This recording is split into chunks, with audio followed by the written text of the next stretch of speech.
¿Cuánto vale usted? Ese es el título que le daremos a la reflexión de esta oportunidad. Y permítame tomarla del libro de Jueces en el capítulo 15, versículo 16, que dice de esta manera: Entonces Sansón dijo, con la quijada de un asno, un montón, 2 montones. Con la quijada de un asno maté a 1000 hombres. Hermanos amados, pastores queridos, amigos que verán y escucharán esta reflexión, uno de los más grandes problemas que nos afecta a nosotros, los cristianos, los creyentes en Cristo, es no dimensionar, no saber, no cuantificar el valor que nosotros tenemos en las manos del Señor. El valor que nosotros tenemos en las manos del Señor. Nos cuestionamos, nos medimos nosotros mismos, nos pesamos nosotros mismos, y entonces cuando hacemos ese ejercicio, ¿qué terminamos diciendo? No creo que Dios me pueda usar a mí.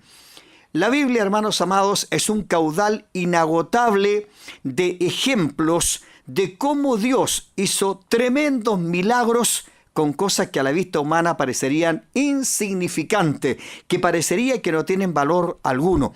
Partiendo por la referencia bíblica que tomé, ¿se imagina usted Sansón? ¿Quién es Sansón? Sansón es el hombre a quien Dios dotó de una fuerza sobrenatural.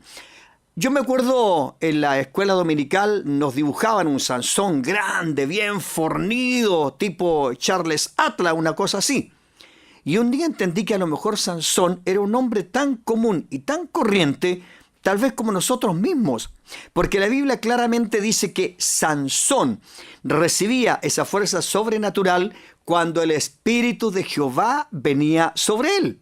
Ya, que ahí hay que tomar ese detalle. Cuando el Espíritu de Jehová venía sobre Sansón, venía sobre él una fuerza sobrenatural.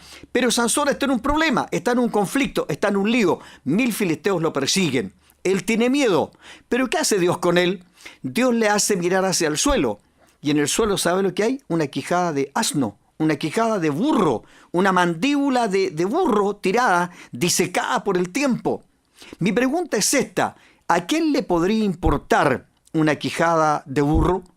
¿Usted se imagina un comerciante de esos comerciantes prósperos recogiendo una quijada de burro para venderla? No creo que alguien lo haga. Pero si está en la palabra es porque esa quijada de burro cumplió un propósito en las manos de Dios. Entonces Dios le dice a Sansón que recoja la quijada de burro que está en el suelo y con ella se defienda de los 1000 filisteos que lo persiguen. El texto es clave: con la quijada de un asno, un montón, 2 montones.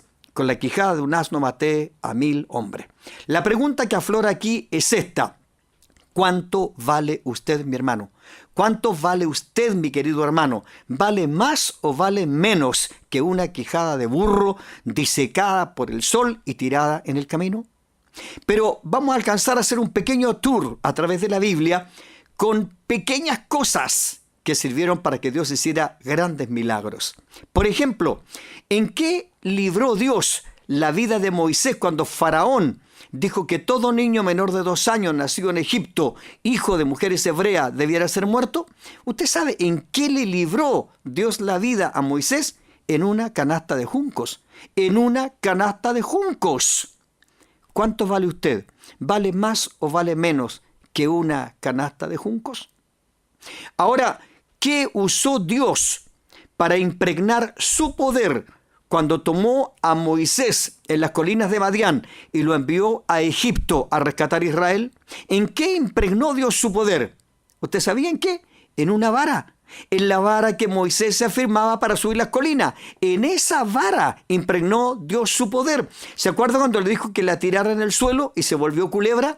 Y luego le dice, tómala por la cola y se vuelve vara de nuevo. Ahí, en eso, Dios impregnó su poder. Ahora, ¿qué elemento usó Dios para llamar la atención de Moisés en las colinas de Madián y hacerle oír su voz? ¿Acaso no fue en un sencillo y simple arbusto? En una mata de zarza. Dice que en una mata de zarza se personificó Dios, se glorificó Dios. Desde ahí, desde la llama que no consumía el arbusto, salió la voz de Dios que le dice: quita el calzado de tu pie, porque el lugar que pisas es santo. Entonces, grandes milagros con pequeñas cosas. ¿Cuánto vale usted? ¿Valdrá más o valdrá menos que esa vara que Moisés llevaba en la mano? ¿Usted valdrá más o valdrá menos que la zarza que ardió y no se consumió, desde donde la voz de Dios llamó la atención de Moisés? Y sigamos con los detalles. ¿Se acuerda cuando Dios toma a Elías y lo envía a profetizar a Acab de los 3 años de sequía?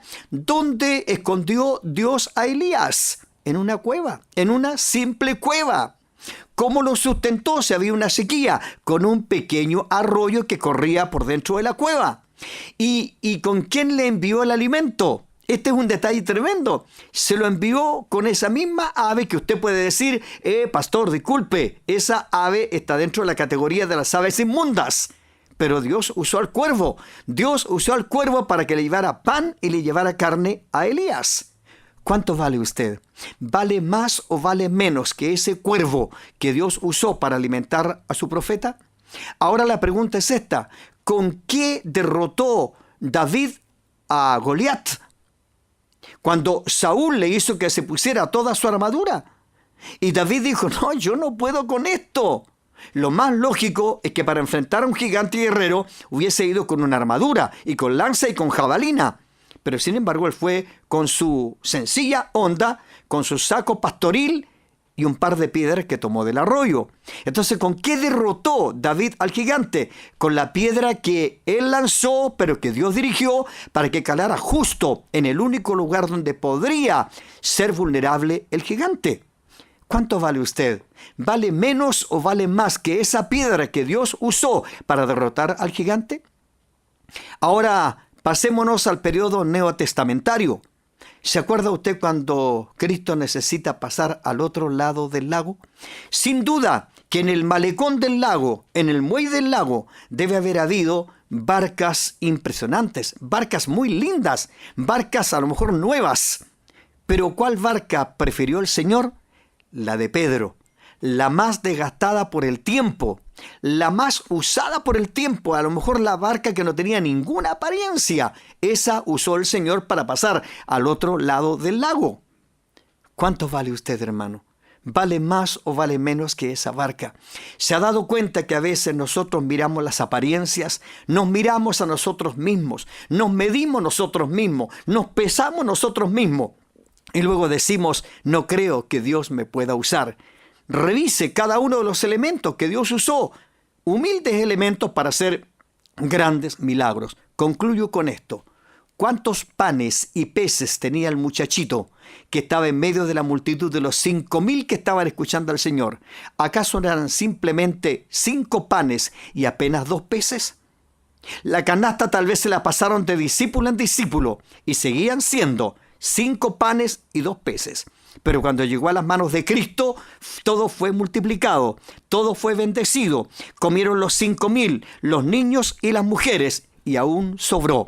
Porque todo, por humilde que sea, por sencillo que sea, por menospreciado que sea, cuando llega a las manos del Señor, cobra un valor tremendo, un valor tremendo. Usted y yo, en las manos del Señor, tenemos un valor tremendo. Y Dios nos llamó, ¿sabe para qué? Para hacer con nosotros también grandes milagros. Concluyo con la pregunta que comencé. ¿Cuánto vale usted? Que Dios le bendiga. Un gusto haber podido enviar esta reflexión y espero que sea una bendición para usted.